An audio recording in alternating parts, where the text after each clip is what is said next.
Amigos, muy buenas tardes. Estamos en una emisión más de Cuéntanos y otra vez más estamos fuera de los estudios centrales de Saber Sin Fin. Hoy nos encontramos aquí en el Parque del Carmen, muy cerca de los estudios de nuestra estación de radio, y nos encontramos con los trabajadores de la cultura, libreros y artesanos, José Martí, aquí en la Feria del Libro en este hermoso y tradicional y además histórico barrio del Carmen, como ya hemos mencionado. Aquí fue hace algunos años pues escenario de batallas, de una batalla precisamente en el 867, cuando Porfirio Díaz toma la ciudad de Puebla y finalmente se termina el imperio francés de Maximiliano. Y bueno, pues es histórico este barrio, pero hoy estamos con el doctor Alex Munguía Salazar. Él es profesor investigador de la Facultad de Derecho y Ciencias Sociales de la Benemérita Universidad Autónoma de Puebla, y además es doctor en Ciencias Políticas y Sociales de la Universidad Nacional Autónoma de México, la UNAM. Y bueno, pues él nos va a presentar algunos de sus libros, pero vamos a darle la bienvenida, doctor Alex, muy bienvenido. Cuéntanos. Muy bien, es un gusto estar con todos ustedes en este espacio, en el marco de esta Feria del Libro del Carmen. Y bueno, como se señala, hemos tenido la oportunidad, inclusive en este mismo espacio, de presentar algunos de los trabajos en alusión al proceso de la migración. El último trabajo es este, que se titula La vulnerabilidad en los procesos migratorios. Este es un libro que es la conjunción de una serie de esfuerzos de profesores de la Facultad de Derecho y de otros investigadores de universidades, tanto del exterior como nacional. Es decir, hay una compañera del Brasil, de la Universidad de Río de Janeiro, hay otras personas que también colaboran con nosotros, de Colombia, de la Universidad de la parte oriental de Colombia, y también diversos profesores repito, de la Facultad de Derecho como de la Universidad Autónoma de Baja California. Específicamente en este libro de la vulnerabilidad de los procesos migratorios, lo que se intenta hacer es reflexionar sobre el carácter de vulnerabilidad de los procesos de las personas que están implicadas en esta necesidad de moverse de un lugar a otro, arriesgando vida, en situación precaria, y por lo cual la reflexión es, por un lado, establecer cuál es el escenario donde estas personas se ven forzadas a migrar, y por otro lado es un análisis cualitativo sobre qué hacer, qué alternativas encontrar para que esta vulnerabilidad no se acrecente con los procesos de persecución por parte de políticas migratorias restrictivas que establezcan esta estigmatización hacia los migrantes.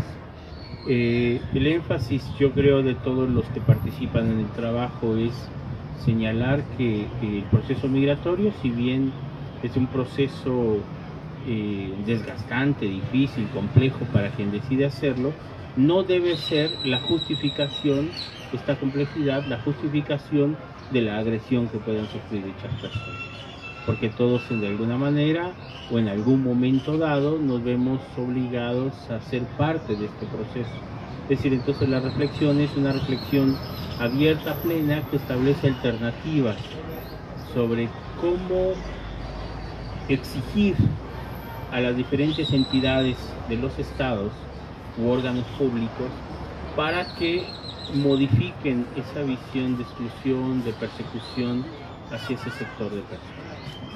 Entonces, tanto este libro como otros más, dos más que tenemos aquí, que precisamente son los que hemos tenido la oportunidad de elaborar, como este de Migración y Derechos Humanos, de lo que se trataba era establecer una tipología clara sobre cómo entender o qué entender por trabajadores migrantes, situarnos en lo que esto significa para México, porque se deja de lado siempre que se habla de la migración recientemente, sobre el proceso de la migración centroamericana, que para México la migración es un elemento sumamente importante porque los datos revelan que para México, que además tiene el mayor número de población inmigrante en los Estados Unidos, se habla de cerca de adscripción como mexicano, cerca de 38 millones de personas que se asumen de origen mexicano. Entonces, hablar de la migración para México es un tema muy sensible, muy particular, muy importante. Entonces, en esta hora de lo que se hace es, o el objetivo era establecer primero la tipología de lo que es la migración, pero por otro lado también establecer lo que esto significa para México, y por eso la portada es unas neoyorquinas, niñas neoyorquinas, que en su vida han pisado México, pero que tienen los íconos culturales de ambas patrias, porque finalmente son tan norteamericanas o tan estadounidenses como mexicanas. Inclusive el niño tiene el vestido de huehue y la niña trae un paliacate con la bandera de Estados Unidos, porque aunque puede parecer extraordinario o difícil de entender, pero ellas son neoyorquinas. Nacen en Nueva York, de origen poblano, y esto de alguna manera es entender que el proceso de la migración es un proceso amplio, complejo, diverso, y que la estigmatización nunca es buena, que hay que establecer las políticas priorizando por supuesto la seguridad, la vida, el libre tránsito, o por lo menos facilitar la posibilidad de un tránsito seguro, claro, cuidando y resguardando el valor supremo que es la vida, ¿no? Y en este otro libro que tenemos aquí, que es La política migratoria en los Estados Unidos, este libro de lo que se trata es precisamente establecer lo que ha significado la política migratoria desde una perspectiva histórica en los Estados Unidos en su relación con México, porque como hace un momento señalaba, de 1867 y en este espacio el conflicto que México tuvo ante la invasión o intervención extranjera, pues también nosotros tuvimos años previos un conflicto sumamente desgastante. ¿A qué me refiero? La agresión norteamericana en 1846, que mutila a México, todo el actual suroeste de los Estados Unidos, desde Wyoming, Oklahoma, Kansas, Nevada, Utah, Colorado, Texas, todo ese enorme territorio era territorio mexicano. Claro. Y México ve mutilado su territorio por la lógica expansionista de los norteamericanos. Esto hay que decirlo con todas sus letras. En México ha habido una cerrazón, o por intereses políticos, para no generar un conflicto mayor con el vecino del norte, pero hay que establecerlo. Una agresión de un conflicto que inclusive México no propicia, se inicia por estos intereses de la política norteamericana de llegar a la costa oeste. Entonces, para llegar a la costa oeste, si ya habían exterminado, masacrado a los pueblos indígenas del medio oeste, pues les quedaba como una piedra en el zapato para alcanzar la expansión hacia el oeste, hacia Asia, pues los habitantes de un país que para ellos lo señalaban, un país anómalo, un país hecho de seres híbridos, hablando de híbridos, no éramos ni españoles ni totalmente indígenas, y así lo señalan. La política expansionista norteamericana tiene un cuadro en el Capitolio, en los Estados Unidos, que se llama el avance de la humanidad, o el avance de la luz, donde se ve cómo llegan a la costa este, asesinan a los pueblos originarios, por lo cual el Día de Acción de Gracias para ellos es importante, avanzan hacia el medio oeste en el siglo XIX, a principios del siglo XIX, y precisamente en la segunda mitad del XIX avanzan sobre seres que comen mole, beben tequila, beben pulque, comen tortilla, y sobre ellos señalan que hay que avanzar. Y para quitarse cualquier culpabilidad se sacan una aberración teológica del Destino Manifiesto, donde señalan que la divina providencia, con su bendita sabiduría, autoriza al pueblo de los Estados Unidos a pasar sobre esos seres anárquicos, comemoles, bebe pulque o bebe tequila, partidores de piñata y todas las prácticas culturales mexicanas. Entonces con eso se limpian, se curan en salud y señalan que no tienen cargo moral para exterminar este pueblo, para ocupar y avasallarlo, puesto que tienen esta autorización de la divina providencia. Por supuesto que eso es una aberración en el pensamiento político norteamericano, pero para ellos dan vida. De eso precisamente hablo en este libro de la política migratoria en los Estados Unidos, porque a partir de esa mutilación es que podemos hablar que los mexicanos no cruzamos la frontera, sino que la frontera nos cruzó. Es decir, para enormes comunidades mexicanas que estaban en ese espacio, que de la noche a la mañana se establece, según el Tratado Guadalupe Hidalgo, otra aberración. Hay un artículo 11 del Tratado Guadalupe Hidalgo, se llama Guadalupe Hidalgo porque se firmó en la actual delegación Gustavo Amadero. Es decir, entonces estos ranchos, este espacio al pie de la Virgen de Guadalupe, del Cerro del Tepeyac, en el norte de la Ciudad de México. Entonces, este Tratado Guadalupe Hidalgo establece en su artículo 11 el que se iba a respetar la propiedad y la vida de los mexicanos que quedaran del lado norteamericano. Por supuesto que esto no se efectuó. El exterminio de comunidades completas de mexicanos, y para eso hay documentación. Me viene a la mente un libro que publica una historiadora del Colegio de México, donde rescata las fotografías, las incipientes fotografías donde se ven en las comunidades del suroeste de los Estados Unidos, antes México, cómo llegaban esos anglosajones y colgaban a los mexicanos. Es decir, después de una discusión, aplicando una legislación inexistente, los famosos sheriff o estos que imponían la ley, una visión rapaz, racista, criminal de la política norteamericana, y en lugar de respetar las propiedades, lo que se busca es ocupar los ranchos, los espacios de los mexicanos, y hay fotografías realmente reveladoras donde se ve al paisano colgando de un árbol, ¿no? Y los demás haciendo alarde de provecho de ese espacio que se había ganado.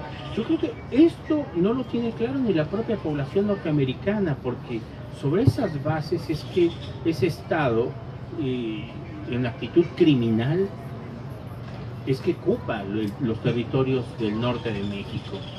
Entonces, es importante señalar que esa presencia histórica, pues hoy en día somos en número absoluto, ni los chinos pueden ser tantos en Estados Unidos, por lógica, porque todo el mundo tiene que llegar a Estados Unidos después de cruzar países completos, océanos completos. Para que yo cruce Estados Unidos necesita, si me saquen 25,000 veces, habrá 25,000 veces, 25,000 posibilidades para ingresar, por miles de formas, en la noche, en la mañana, en la madrugada, hoy, pasado, mañana, en enero, en febrero, en marzo, en abril, en mayo, o sea, toda una vida para permitir esa migración. Es importante señalar que inclusive hasta los años 20, la Guardia Fronteriza que está con México, son una serie de personas a caballo, es decir, no había el control tan excesivo. Digo, para que entraran los italianos o los polacos, primero los despiojaban en la isla de Ellis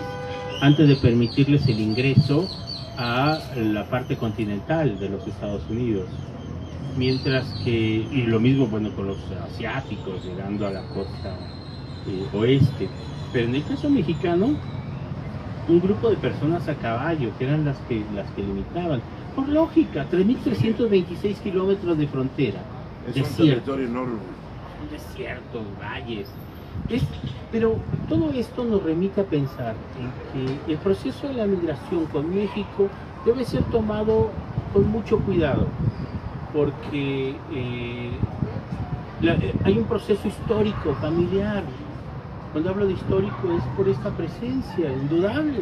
Claro. O sea, yo creo que si hubiera litigios podrían exigirse muchos mexicanos, yo en tono de broma les comento a otros mexicanos, bueno, no sé ustedes, pero mi padre era de Celaya, la intendencia de San Luis Potosí llegaba hasta Oklahoma, en la época Claro. colonial, o sea, hay un derecho histórico, y yo no sé, o sea, San Bernardino, California, San Fermín, San Jacinto, San Diego, es porque cualquiera que conozca o que cruce la frontera de Tijuana hacia San Diego se dará cuenta que San Diego era como San Francisco Totimehuacán, o sea, una iglesia, el fuerte castellano o español o novohispano, Lo mismo que por había en supuesto. México, claro. Y si tú vas a Nuevo México, al Albuquerque, es como San Francisco Totimehuacán, o sea, Claro. la iglesia, el convento franciscano, la plaza. ¿Por qué? Pues, claro, ¿por qué? Pues porque era México, Claro. donde está actualmente un museo muy importante en la capital de Nuevo México, era la casa del general Armijo del ejército mexicano. O sea, Incluso, por ejemplo, también podemos comentar como un dato histórico lo que sucede con el general Ignacio Zaragoza. tejano. Que es tejano y finalmente se quedó sin patria, ¿no? Vaya, Claro. porque ese territorio donde él nació Claro.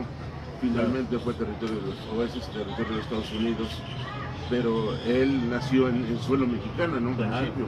Claro, por supuesto. Entonces, esto se ha perdido, yo creo que por intereses de suavizar la relación, para no rescatar heridas entre el conflicto con los norteamericanos, pero es evidente que actuaron de manera alevosa, criminal, violentando la soberanía de un estado vecino. Bueno, eso desde el punto de vista histórico, pero toda esa situación de la migración, aunque es un fenómeno mundial y desde hace muchos años, hoy se ha acrecentado más por todo el mundo. La migración está en constante movimiento, no solamente en América, sino también en los otros continentes. Hay migración.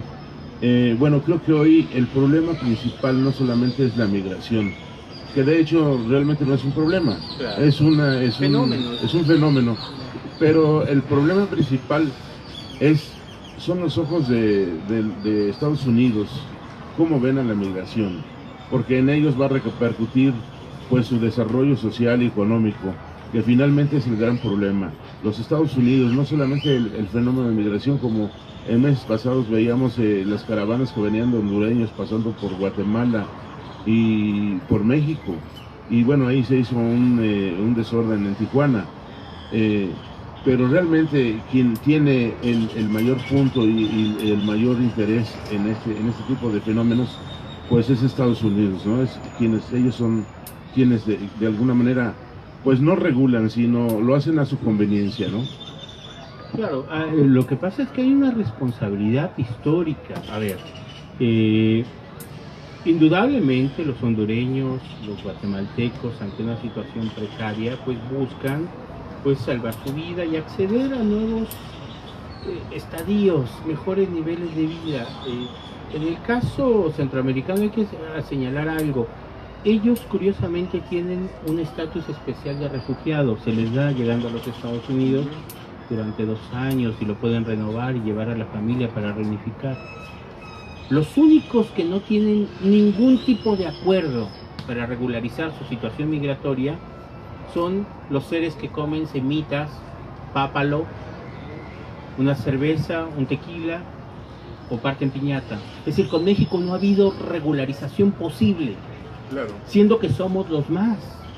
Esto es necesario señalarlo, porque además la migración mexicana es yo creo, muy democrática, porque no es una migración de las élites mexicanas que quieran migrar.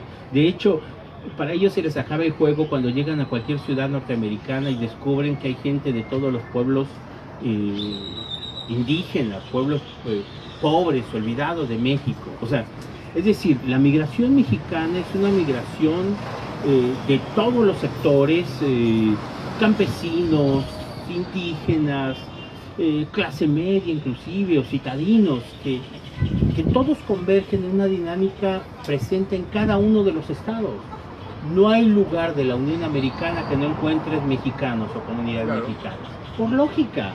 Y vaya, en los estados americanos también hay, digamos, ciertas migraciones de diferentes estados. Por ejemplo, Nueva York está lleno de poblanos. Sí, de poblanos, principalmente la región de Atlisco. Luego hay otros sectores que han llegado a lugares insospechados, ¿no? En su momento, como cerca de los volcanes, esa región, esos municipios, ahora se han movido desde Baltimore o Filadelfia, es decir, hacia el sur de propio Nueva York, y tiene una presencia permanente.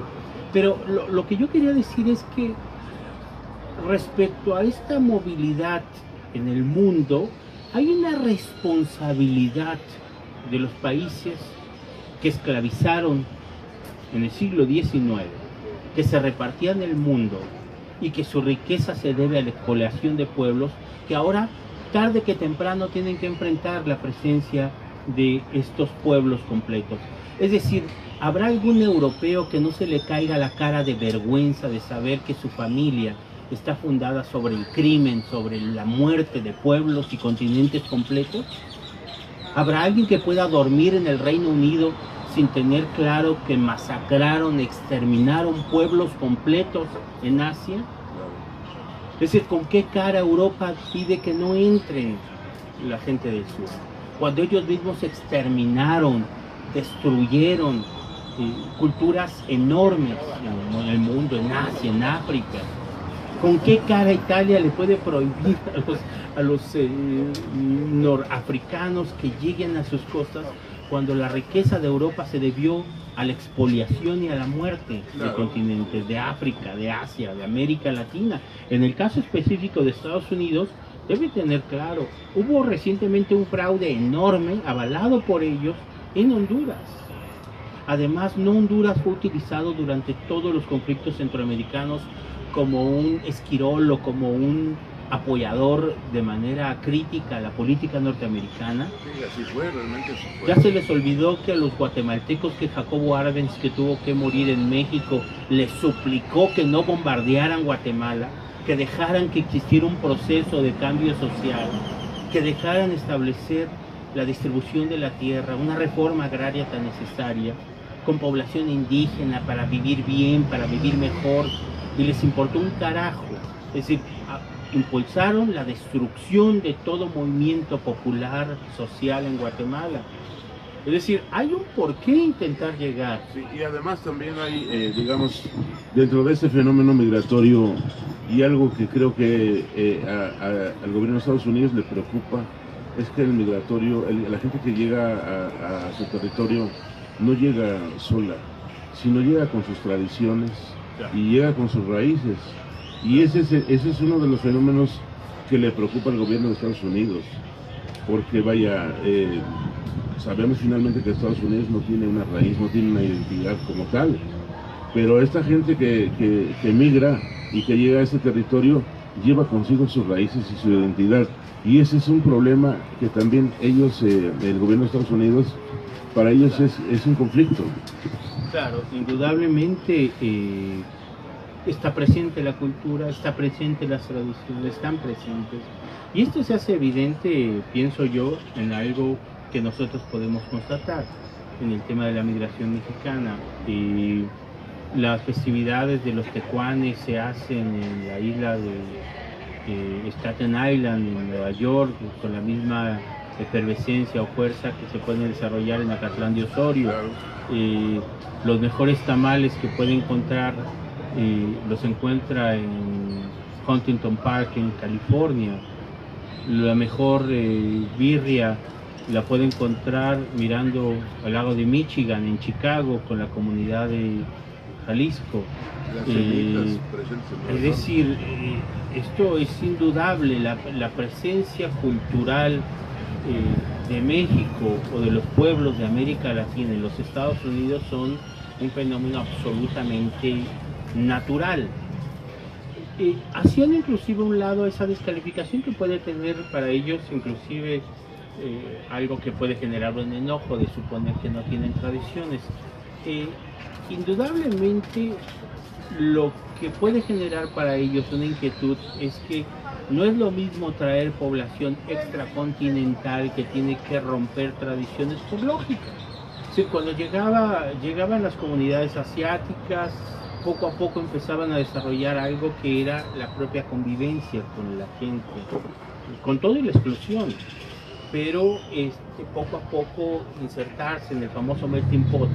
Los italianos, los polacos, llegaban y poco a poco intentar mimetizarse.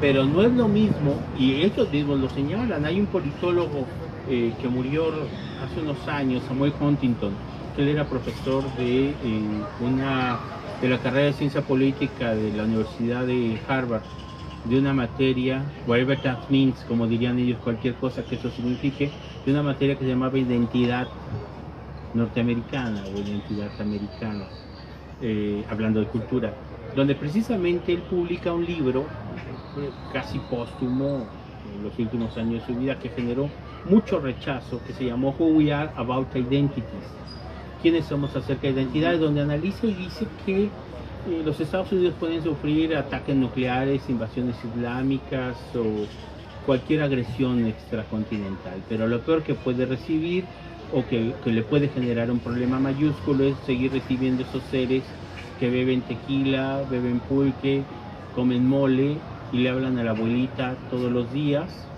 y establecen relaciones afectivas entre las propias comunidades, tanto en México como en Estados Unidos. A que hace alusión, por supuesto, a la presencia, pensemos, a la presencia mexicana, porque inclusive él señala que era preferible llevar clase media pro-occidental de América Latina que a los mexicanos, porque señala, es preferible recibir argentinos, uruguayos, que finalmente los ojos azules o el cabello rubio europeizado puede rápidamente mimetizarse, señala él, al año, viviendo en Miami, aprendiendo inglés e intentando actuar como la sociedad actúa en general. Pero esos otros seres siguen hablando castellano, siguen comiendo mole, siguen comiendo el platillo de la abuelita, siguen hablando todo el día a México. Claro, él pierde de vista algo. Para yo romper estos vínculos familiares sería prácticamente imposible hacerlo, porque aquí es San Diego o aquí es cruzando la frontera, Imperial, el distrito que es La Joya del lado norteamericano, y ahí es Tijuana. Claro. Es decir, alzando la mano puedo tocar de mi familiar la mano permanentemente todos los días, abrazar a mi abuelita, aunque nos quede un poco incómodo. O sea, no hay poder humano que pueda bloquear el proceso migratorio mexicano. No hay poder humano. Sí. Y además con bases sociales tradicionales sólidas es imposible, o sea, es prácticamente imposible, porque además pierde de vista que la cercanía geográfica hace que podamos mantener comunicación. Sí, además esa preocupación de los Estados Unidos, el gobierno de Estados Unidos acerca de, por ejemplo, de las tradiciones, sobre todo mexicanas en particular. Bueno, hay un antecedente histórico, por ejemplo, cuando el gobierno tuvo que traer migración negra. Al final de cuentas, los negros se tuvieron que adaptar a este sistema social, pero finalmente crearon otras cosas. Finalmente llegó el jazz. Entonces, de una combinación tan sui generis, surgen otras cosas especiales, ¿no? Como por ejemplo esta manifestación del jazz, del arte. Pero también, por ejemplo, hay una situación que el ingenio del mexicano es tan astuto que nada le es imposible. Nada le es imposible. Todos tenemos, digamos, algún amigo, alguien que sea migrante, que esté en Estados Unidos. Yo tengo uno en especial que decía, bueno, pues aquí es tradición de comer chiles en nogada en agosto. Llegó un momento en que no encontraban chiles. Entonces se las ingenian y tenían ya todo preparado para hacer su tradicional menú de chiles en nogada en un restaurante, pero no había chiles. Entonces se plantaron los chiles por crepas en nogada. Entonces no hay imposibles para un mexicano.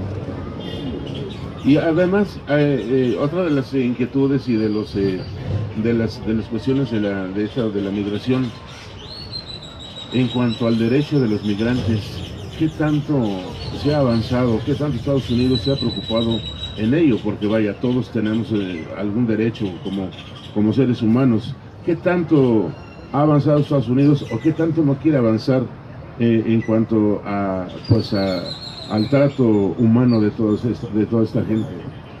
Sí, bueno, primero tal vez enfatizar que yo creo que la migración siempre establece o genera expectativas y alternativas.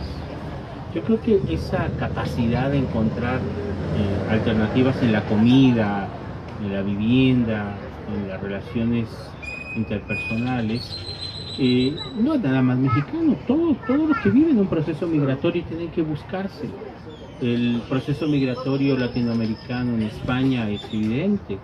O sea, mientras los españoles vivían en crisis recientemente, llevan ya unos 15 años sin poderse levantar, la comunidad ecuatoriana o peruana se reúne y consigue y ponen un restaurante y pueden cooperarse y buscar alternativas. Es decir, yo creo que todo aquel que migra lleva las antenas muy bien puestas para intentar encontrar alternativas.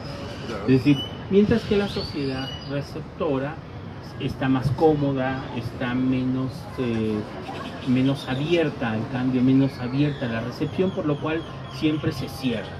Y los gobiernos, por intereses, como el caso norteamericano, cuando les convenía, eran bastante flexibles para el ingreso. Cuando les perjudica, aunque sea en el discurso, es la alternativa cerrar las fronteras. Sí, principalmente. Pero hacer uso discrecional de esto. Eso por un lado de estas manifestaciones culturales. Pero ahora, en relación a si ha habido cambios del respeto a la dignidad o al trato hacia la población migrante, yo creo que hay un ambiente en los últimos años desafortunado en los estados receptores de la migración, y es en igualar el discurso xenófobo de Trump, por ejemplo, en el caso norteamericano, porque Estados Unidos finalmente es un referente en términos de su política migratoria, y entonces Francia reproduce, o la Unión Europea reproduce muchos de estos patrones o discursos que son pues bastante restrictivos. Sin embargo, en términos internacionales ha habido diferentes inquietudes para establecer algún tipo de órgano, de mecanismos de fiscalización para que realmente los estados se comprometan a tener una legislación relativamente respetuosa de la migración. Inclusive el año pasado se firmó en Marrakech, en Marruecos, un instrumento que establece como una política global de normas mínimas aplicables para la migración, evitando que se reproduzcan situaciones de rechazo, de violencia hacia los migrantes.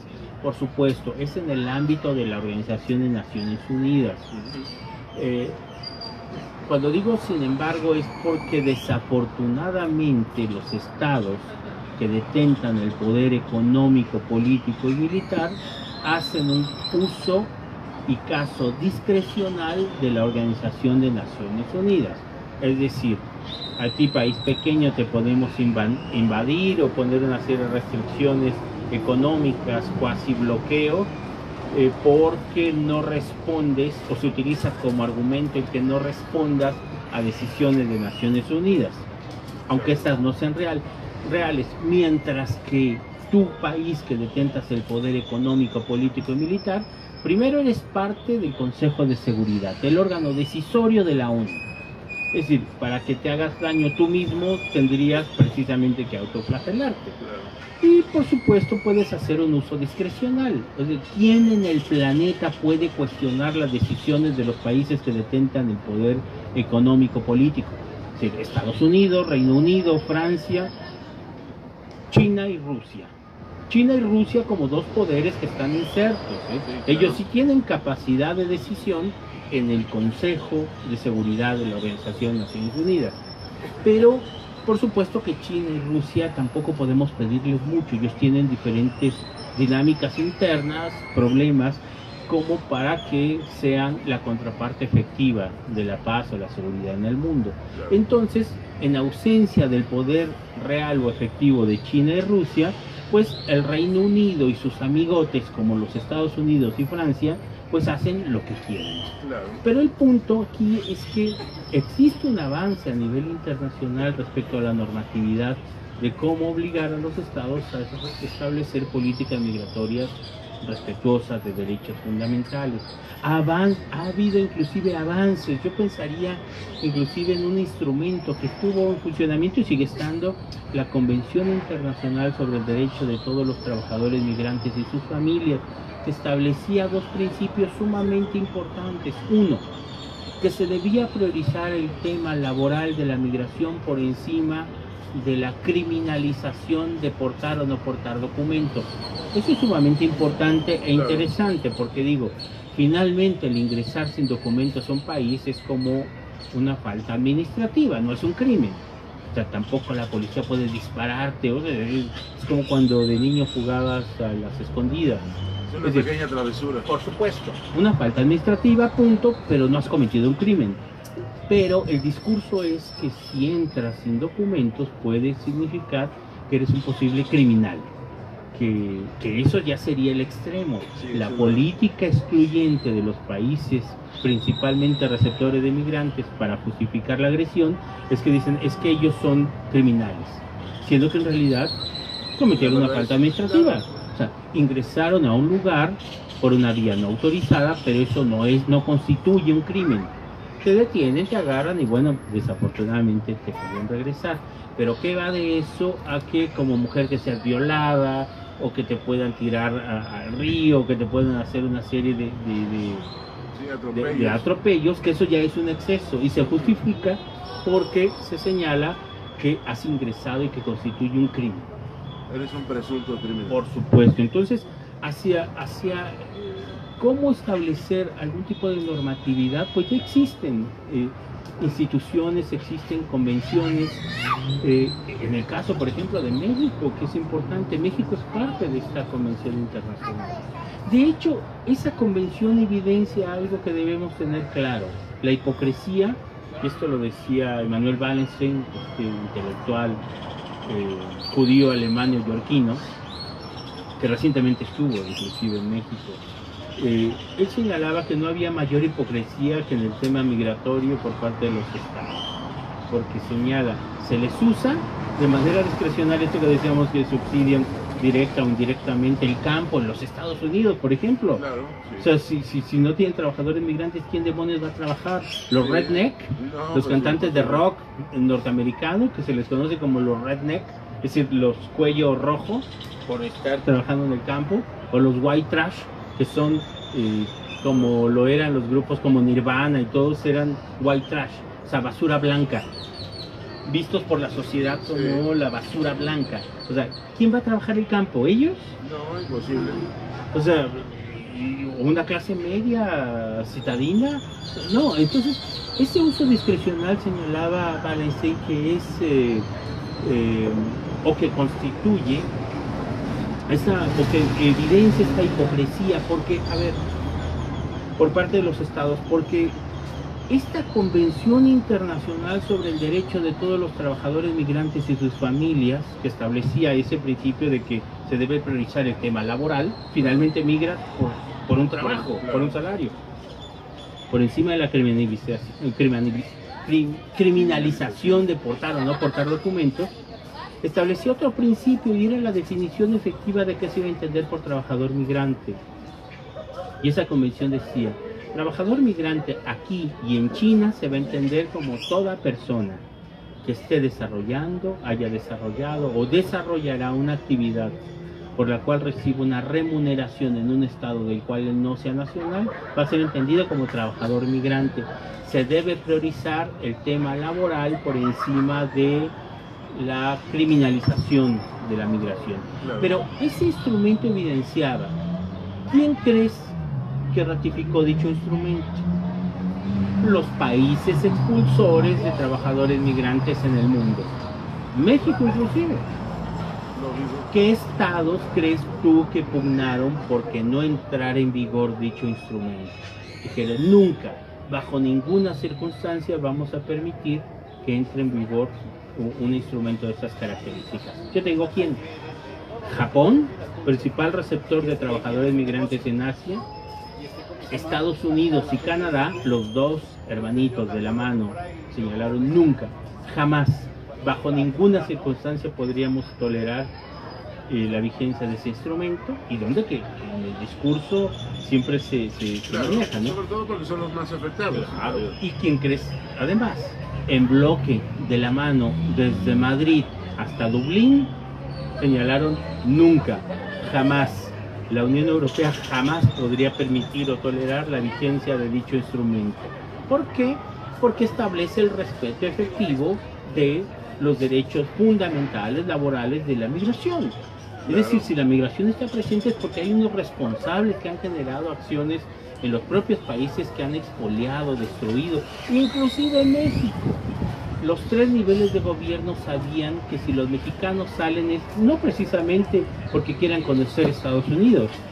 Si salen es porque no tienen empleo o no tienen un salario digno generado por políticas extractivistas, excluyentes, que priorizan el tema de la inversión privada por encima de la inversión pública. Y el mismo gobierno mexicano sabe que no está capacitado para sostener toda esa gran población que busca por otro lado.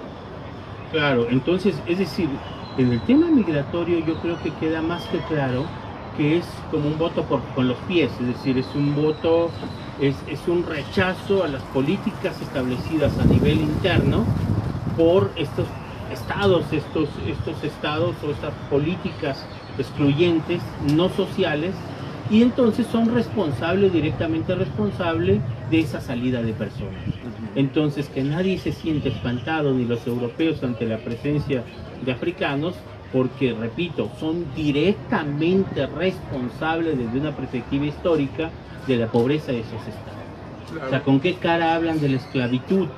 O con qué cara ven con desprecio a los africanos en Europa, cuando la riqueza de Europa se derivó precisamente de la expoliación de pueblos completos durante siglos de africanos. Finalmente la migración, a pesar de todos estos problemas y todas estas normativas que se están realizando ya en pleno siglo XXI, la migración seguirá siendo un fenómeno mundial durante mucho tiempo. Vaya, la migración no se va a exterminar, creo que jamás. Los humanos siempre han sido migratorios, desde el inicio de la especie humana, desde el Homo sapiens, siempre ha sido su gran éxito la migración. Y eso seguirá siendo siempre, creo yo, ¿no? Sí, a ver, yo creo que en la medida en la cual las condiciones económicas mejoran en las regiones expulsoras, pues indudablemente disminuye la migración. Aquí en México inclusive se ha señalado que el ideal es que, bueno, pues la gente se mueva para conocer nuevos lugares o conocer los lugares donde viven ya parte de la familia, en el caso de los Estados Unidos. Eso es el ideal, es decir, que no tengan que ofertar su vida o su sangre en situación precaria o vulnerable para intentar acceder a un salario o un trabajo. Es decir, el movimiento de personas en el mundo fortalece a las propias sociedades, porque si uno ve, uno puede obtener información, experiencias de los que vienen de otras tierras, y eso enriquece a la humanidad. Claro. Esas visiones sectarias son más bien motivadas, primero por un absoluto desconocimiento, esta cerrazón o esta comodidad de las sociedades receptoras, pero por otro lado, en términos económicos, porque hay intereses empresariales, de estas lógicas excluyentes, claro, para que disminuyan la presión social, para que disminuya la presión o la búsqueda de un salario, de un trabajo digno. Entonces son manipulados, son usados de manera discrecional. Y todo por una conveniencia. Por supuesto, coartando la posibilidad de llegarte información cultural, la experiencia de vida de otros seres, de otras personas que llegan de otras regiones, que indudablemente creo yo que la experiencia humana ha demostrado que las sociedades que logran captar, incorporar a toda esta experiencia de diásporas en el mundo son sociedades que salen fortalecidas. porque en lugar de excluir, de restar, suman. Y esta suma de experiencias hace que se enriquezcan en el ámbito de la educación, en el ámbito laboral, en el ámbito de la comida, de la cultura en general.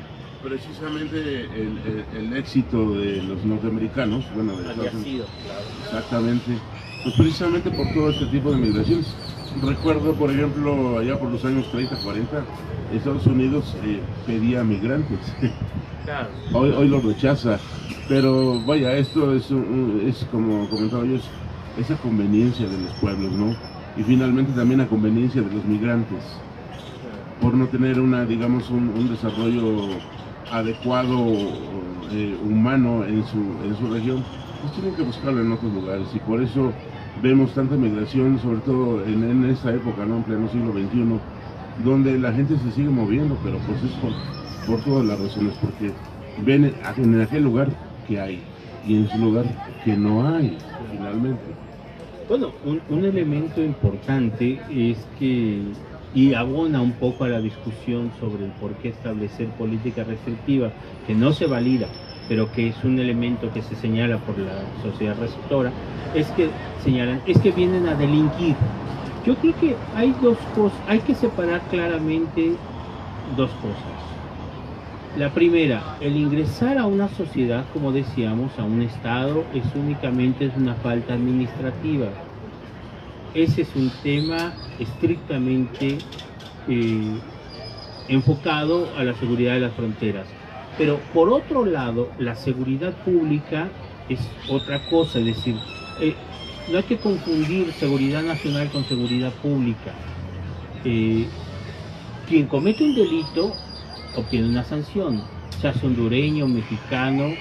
Yo creo que aquí lo importante que hay que enfatizar es que hay que acabar con la impunidad, porque no es de que delinca el hondureño y no delinca el mexicano. No, yo creo que nadie es santo, no son ángeles, cualquiera puede cometer un delito, pero sabe que obtiene una sanción. El tema de México o el tema de estas sociedades es que si lo comete alguien que es extranjero, se difunde como si fuera una práctica constante, y eso no es así. Es decir, una cosa es el cometer un delito y obtener una sanción, y otra cosa es ingresar a una sociedad sin documentos, que, repito, constituye una falta administrativa. Sí, únicamente es eso, una falta administrativa, pero finalmente la voluntad es otra. Más allá, digo, finalmente si se comete un delito, ahí sí tendría que ejercer una acción penal en contra, no nada más de la persona extranjera, sino del nacional, claro, o de todo aquel involucrado en esas acciones. Entonces, es decir, es mover un poco el discurso de exclusión, de terror, que ese discurso favorece a los medios o a ciertos sectores que lucran con la sangre o la estridencia.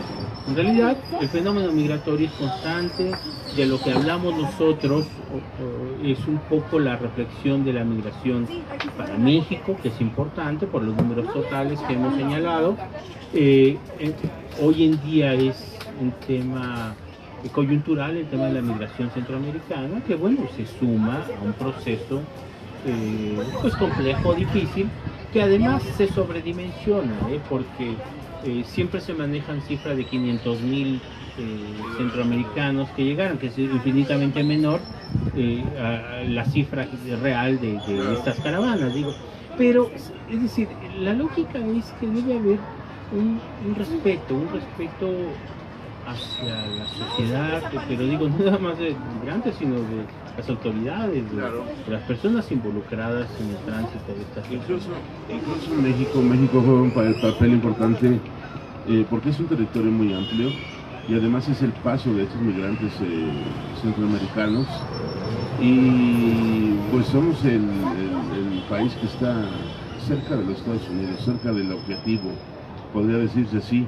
Entonces México juega un papel importante, pues en el trato también a esa gente, ¿no? Porque vaya, también en ese momento México está jugando el papel de recibir migrantes, no de importar sus propios migrantes, sino también de ser receptor de esta migración, y eso verdaderamente es importante. Bueno, pues Alex, gracias por acceder a esta entrevista aquí en Cuéntanos, y también coméntanos dónde podemos localizar tus libros. ¿Tienes alguna red social, algún teléfono donde podamos adquirir los libros que has publicado? Bueno, algunos son inclusive de libre acceso. En la página de la Facultad de Derecho hay un rubro que dice libros descargables, y ahí pueden encontrar, por ejemplo, de la política migratoria en los Estados Unidos. Este otro libro no aparece de difusión, Migración y Derechos Humanos. Yo voy a intentar una reedición para efectos de tener este análisis sobre los instrumentos y la migración mexicana en Estados Unidos, poblanos en Nueva York. Y tampoco aparece en libre difusión, pero podemos establecer, no sé si están interesados, podemos dar un correo electrónico. Claro, adelante. Y el correo electrónico sería amunguiasalazar, mis dos apellidos, Munguía Salazar, sin acentos, sin espacios, @hotmail.com, y podemos inclusive mandarles la versión electrónica de estos textos. Entonces sería una alternativa. Otro es, posiblemente establezcamos otro ejercicio en estos días, aquí mismo en la feria, para traer algunos ejemplares para poderlos, no sé, venderlos, rifarlos o generar alguna dinámica para poderlo difundir. Pero de entrada, vía el correo electrónico podemos hacerles llegar una versión, por supuesto. Bueno, y también queremos invitar a nuestro amigo Arturo, que es parte de la Feria del Libro. Él nos tiene un mensaje y bueno, pues le cedemos el micrófono. Gracias. Bien. Muy buenas tardes, amigos y amigas. Bueno, primeramente, básicamente, mi mensaje va en el sentido de agradecerles a ustedes, al doctor Alex Munguía, por estar aquí presente, por presentarnos su libro y platicarnos sobre un tema tan interesante, tan de hoy en día, y del que desgraciadamente la mayoría de mexicanos pues desconocemos mucho. Y agradecerle, por supuesto, a Octavio y a todos los compañeros colaboradores del programa Cuéntanos y de la radio Saber Sin Fin. Queremos también mencionar que algo muy importante para nosotros es que este tipo de eventos se siga realizando.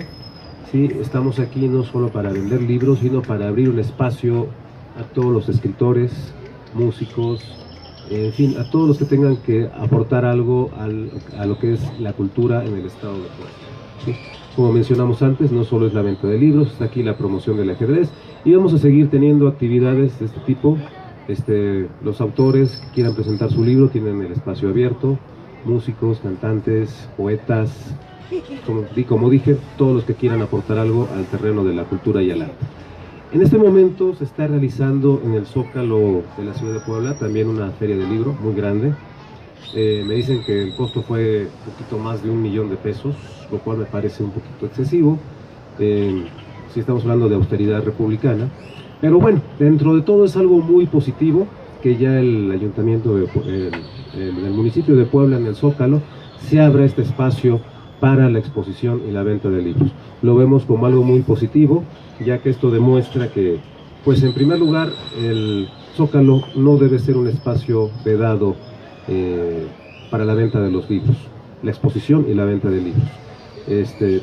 También demuestra que, tratándose de libros, tratándose de cultura, se puede hacer a un lado esa regla del Coremún que dice que no se puede vender en zonas de monumentos. Consideramos que es algo muy positivo que se esté abriendo estos espacios en el Zócalo también, y esperamos que en algún momento pues también nos den la oportunidad de poder estar ahí con nuestros libros, con nuestro ajedrez y con nuestros eventos. Reitero nuevamente el agradecimiento aquí a los compañeros de Saber Sin Fin, concretamente del programa Cuéntanos, por abrirnos estos espacios, Y nuevamente mi agradecimiento aquí al doctor Alex Munguía, porque siempre es enriquecedor escucharle hablar acerca de sus libros y de este tema tan importante que es el de la migración. Muchas gracias y muy buena tarde. Bueno, pues amigos, nos vemos la próxima semana con algún otro tema. Y ya saben, mientras tanto, pues sean felices, que eso es gratis.